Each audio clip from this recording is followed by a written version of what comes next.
We're antsy to get back on the field. We're excited. We know who our opponent is, so we're able to kind of just focus our preparation on Miami. And, yeah, just loading up, getting ready to go. Let's go to Andrew Gillis. When you look at what Toney has done for Miami at slot, what stands out to him, or what stands out to you about him and all the ways that they're able to use him? Yeah, a lot of the offense is going to go through him. He's like a go-to guy for him. Yeah, he's quick, he's fast, he has a good skill set. And I'm excited for that matchup for me being in the slot and then me as our secondary as a whole in the defense to, yeah, go do our thing. Does he compare to anybody that you have played this year, or is he kind of a different beast? No, I think he has a different skill set than a lot of the guys we played this year. Go to Andy Anders. Now, obviously, you guys are going to work through your own issues defensively always, but is there an extra emphasis on giving the offense a good look right now as it tries to work through some of the red zone stuff, some of the things that's given them trouble in the last recently? Yeah, definitely. Everyone on our team has a role to do. Sometimes we're going to, especially with this time off, we had a chance to go against the offense, and we all have a bunch of things I got to get better at, and red zone was one of those things that we're trying to improve on. But the scout team has been very important for them to do their job, and they've been doing that all year. Credit to those guys, but something we still got to improve on, and we're working to every day. Go to the deep back, Dan Hope. Lorenzo, a lot of the seniors talked last year about, when it got to this point of the year, about motivation of just wanting one more game with the guys. For you being a senior, how much of a motivator that is every game knowing we're playing for one more shot? Yeah, for me, it means a lot. Last couple opportunities to play, and really we only have one game guaranteed. So that's how we're looking at it. Approach just these last couple of practices. These could be the last ones if we don't approach it right. So attacking that every single day, and just gearing up for that game, and then putting on that scarlet and gray just means a lot. So. Over here to the right, Adam King. A lot has been made of that meeting after the Michigan loss last year and how it changed everything. Did you guys do anything as players or maybe with the coaches to kind of address what happened against Indiana, or was it more of we know what happened and we're ready to move on? Now, you always have to analyze it, and we had a lot of time off to do that. With all that time, there's a emphasis. The mistake showed up in that game, and it hurt us, and we lost. So when you lose, everything's evaluated even at a higher level. So having that time off, we reflected. We saw things we had to get better at as units, as a team. And, yeah, right now we're in the process of making those corrections and trying to put it on the field. Over here, second row, Stefan Kreisnik. Going into the Michigan game, you were asked about, what you want your class's, legacy to kind of be. And you mentioned wanting to be Michigan. You guys did that. How much what would it mean to be part, of the senior class that gives Ohio State its first back-to-back titles, and how much is that a goal, throughout this postseason? Yeah, that's definitely a goal. But we were humbled. We saw we lost the game. So, like, our emphasis right now is just focusing on being Miami. We only have one game guaranteed, but we know what's ahead of us. But, yeah, our focus is kind of just singular on Miami right now. Front row here, Tim May. Yeah, Lorenzo, what is it like, though, in this generation now, this new era of college football where one goal you don't get, but, boy, you still have a shot at the big one? You know what I mean? Yeah. It's just 2 straight years now. Big Ten championship is elusive, but y'all still have a shot at it. Has that taken a little bit of getting used to, of the second chance? I mean, yeah, to a certain extent, but here at Ohio State, you don't want to lose any games. Right. So, yeah, losing a game is tough, but we still have the opportunity. We had to really take a step back because that loss kind of hurt. And we had to feel all that pain, but then it's like everything we want still in front of us.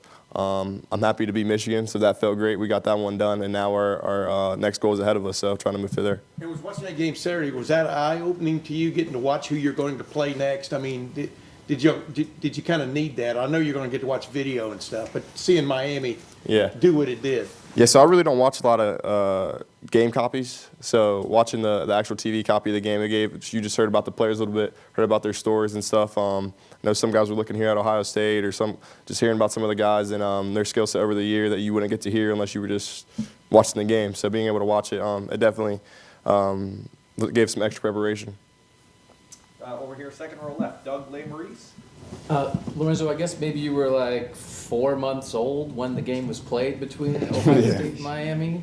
But growing up in a Buckeye family, does Ohio State, Miami conjure anything for you? I mean, definitely. I mean, just watching some of the players come out of Miami, Ed Reed, Ray Lewis, hearing about a lot of those guys, the great players there. So this is a kind of a big rivalry, and I don't want to call it a rivalry necessarily, but a big matchup. And being able to play this team, these two historic brands, it's just a blessing to be in this opportunity, to have this opportunity to even play in this game. Scotty, how are you looking on your end? We have 3 questions. First will come from Dan Toratora. Dan, go ahead. Lorenzo, just looking at the whole road here, I know you said, going through that loss obviously taught you something, but what has this entire season and the body of work taught you about who the Buckeyes are as you step into this matchup, knowing that, like you said, you only have one promised and you have to take care of business if you want one more? I think the loss kind of brought us closer as a team. A lot of the guys on the team, when you lose, the spotlight gets put on you. So some backlash for a lot of the guys. So we had to stick together and rally together. When you don't lose any games, you really don't. The adversity is not as much. So when you have that, you have to pull together as a team. So having really, I think that loss, we needed it. You didn't want it, but we needed it to bring us closer. And I think that's going to launch us into this playoff run and this next game. Our next question will come from Joe Reedy. Go ahead, Joe. Lorenzo, just what's it like been playing for Coach Patricia this season, and is kind of his enthusiasm for being back in a college game, has that surprised you any? It's been a blessing. So prior to this, I really didn't have any expectation of what to expect from Coach Patricia. But he's been great. He's been pouring into us a lot as young men. And yeah, for me, it's been a blessing to have him as a coach. Just for my skill set, allow me to play nickel, allow me to play safety. How he's using us as players in our skill set, not necessarily just spots in his defense. So it's been great playing for him. Our next question will come from Bill Landis. Go ahead, Bill. Lorenzo, with Malachi Toney and everything that Miami asked him to do, I think they threw a pass. He obviously catches passes. They get him in the backfield.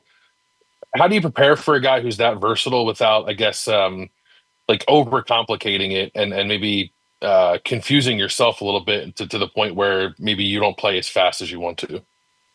Football in itself, I think our coaches are going to put us in a good position so the game will slow down for us. And that's one thing about having this time off. We have extra preparation. We get to see some of those plays on film. There are going to be some unscouted plays, but with that, we're going to know our rules really well and how we want to line up and how we want to attack their offense and what their attack is going to be against us as well. Jerry, that's it from Zoom land. Okay, we'll go over here. A couple more here, Lorenzo. Steve Hellwagen. Lorenzo, how you doing? Going against Carson Beck, he's at the end of his 3rd year as a starting quarterback. 2 years at Georgia, he won a bunch of games, threw for a bunch of yards. What do you see out of him on tape, and what makes it different when you're going against a guy with 40 games of experience? What makes him different, I guess, better? He's a tall guy, so he's going to be able to stand in the pocket and make those throws. You'll see he's going to try not to make bad decisions. He's going to try to get the ball out of his hands fast. Seeing the ball, seeing downfield, being able to make the checks, the protections. You wouldn't really see that from a younger quarterback. So his experience shows up on film. But on our end, we just have to do our job, try to make him feel uncomfortable, and make him make those bad decisions. Lorenzo, thank you very much. I appreciate it. Thanks, man.